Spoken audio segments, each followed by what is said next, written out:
Hi guys! So, ayan, today is a serious day because, ayun nga, nagpa-check up ako kaninang umaga kasi it's very alarming na dahil, yun nga, yung nararamdaman ko is iba na. Every month, ganito yung nararamdaman ko. So, nahihilo, tas masakit yung ulo, tapos, ano pa ba, mabilis uminit yung ulo, mabilis magalit. And it's very alarming kasi parang it's not normal, 'di ba? Na parang ganon. Tas every month ganon talaga yung nararamdaman ko. And syempre naapektuhan na rin yung dito sa house din. So ako parang I'm scared na. So yun, nakakatakot na kasi parang it's not normal na. So para mawala na yung pag-iisip ko na ano ba to, baka ito, baka ganito yan, ano yung nararamdaman mo, ano yung sakit mo. Nagpa-check up ako kanina and I got tested. Tested ba yung tawag doon? And ayun na nga, may result na siya. Ito yung result niya. So ayun guys, kung may mga nararamdaman din kayo, it's better na magpa-check up kayo. Meron nga kasabihan, di ba?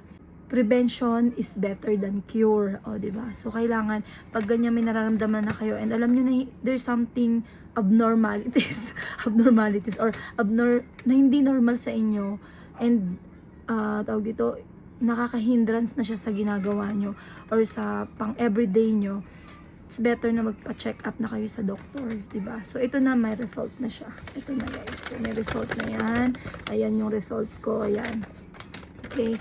So, ayon dito. So, ito yung mga WBC count, normal, neutrophil, monocytes, ayun. Basta yun, mga normal siya. Tapos, meron ditong, sobrang baba. As in, sobrang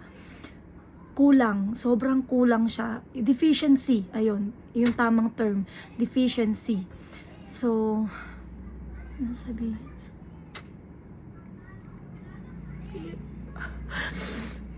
Sobrang ang hirap kasi, alam mo yun,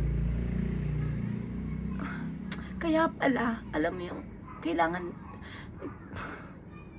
kaya pala, kasi yun pala yung kulang, yun pala yung deficiency. Ginugol ko pa siya, chinek ko talagang mabuti, and, totoo, hindi siya nagkamali, totoo talaga siya. So, deficiency. May deficiency. Iba yung term niya. Hindi siya iron deficiency.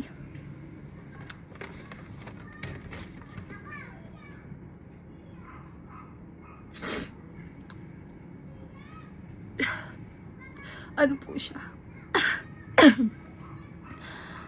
Kwarta deficiency.